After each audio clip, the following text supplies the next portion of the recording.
Hi, it's Martin from Martin's Engine Services. As I mentioned in my last video, and I gave a little tour around my trusty old Transit, I was going to start doing some work on the rear body, the low body, where the front section was getting a bit crispy underneath. I have, as you can see, I've started in somewhat earnest. I attacked it yesterday afternoon with the angle grinder, and here's the net result. The front section of the body was actually quite bad, and in some places worse than I thought. So I just cut it straight across, unbolted it, and literally launched it off the truck. It's currently laying outside at the moment, over there, ready to be cut up. I do need a couple of parts off of that, but that's that out of the way, and boy, is that a heavy old lump. So, back to the job in hand. I'm actually very surprised how little corrosion there is in the chassis, considering a lot of this has been covered by the body for many years, and I've been unable to maintain it. I've been having a good old grind up, you can see, but all the body mounting brackets, a bit of surface rust here and there, and pitting to get out, but all the brackets are actually remarkably good condition. These front ones actually bolt on, and I'll take them off and paint them, but I need to leave them on for the moment while I fabricate new cross members. Considering the part above the tank here is very hard to get to, the metalwork's all in remarkably good condition. There's obviously some rust in it, but nothing hideous. The worst bits I found so far is the top of the prop shaft mounting here.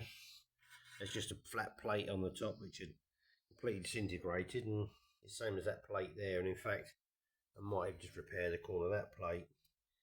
There's a tiny little bit in the back of the cab here, just on this seam, nothing exactly serious, and found one section on the chassis over there that's actually swollen and blown between the two layers, so just chop that out and I'll just put a little plate in there. But otherwise, just some general de-rusting and a good coat of red oxide. It'll actually be in remarkably good condition.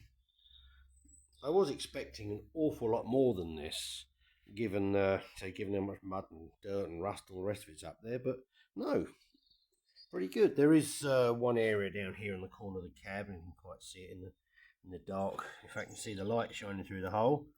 That needs a little repair, but it's nothing serious. I've ground all the rest of the metal work up that I'm leaving. Chop the deck off across there rather unceremoniously, but easiest way to do it. This vehicle was actually constructed using these shelving beams or racking beams, which obviously are very strong given that they were designed to take, and they're quite nice to work with. It's very nice steel to weld, so I've obtained a couple more of those, and I'm basically going to remanufacture as it was.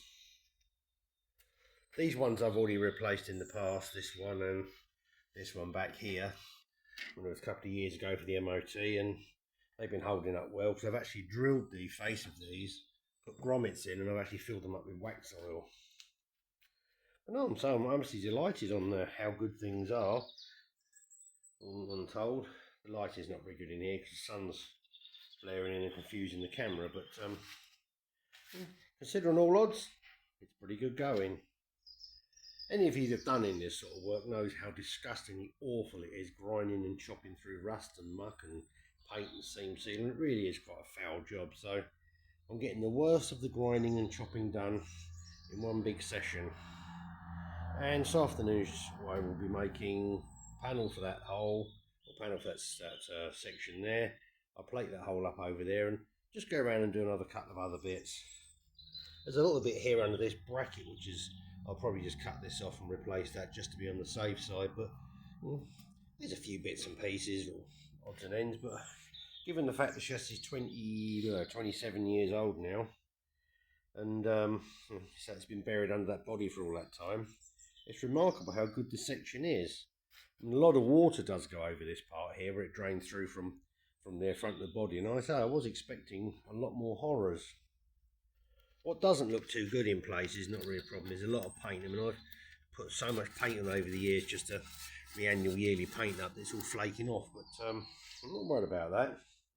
Flaky paint's fine, big rusty holes ain't not so good. It does give me a chance to have good access to the fuel tank here. I've never actually been able to get to this before, and just a little clean up and just check a few things, but no, it all seems to be in safe. remarkable order. So it's always nice when you get surprised like that when you go in rust hunting. So this is what you might as well say is, well, phase 1, I think we'll call this. Just thought I'd make this little video to show you, anybody who's mildly interested in what rusty transits look like when they've been chopped apart. And I'll probably bring you back tomorrow to show so progress been made. So Mike's chassis fix those holes. Then I'm going to start making up the various cross members, get them lined up, make brackets on them. I'll give that all a good coat of red oxide. And then I can simply start to, as they say, simply reassemble. I do have the unenviable task actually of having to chop 2 parts off of that old piece over there that I actually need, which is the continuation of the side rails here. So I want to retain the same profile. So I've got to salvage those 2, and I might have to salvage a piece across the front. So that's going to be a fun job for another day. Anyhow, I'll leave it for there, and I say I'll bring you back maybe tomorrow or Sunday, whenever, and I've done a bit more, and you'll see my progress. Anyhow, thanks for watching. Please like and subscribe, and bye for now.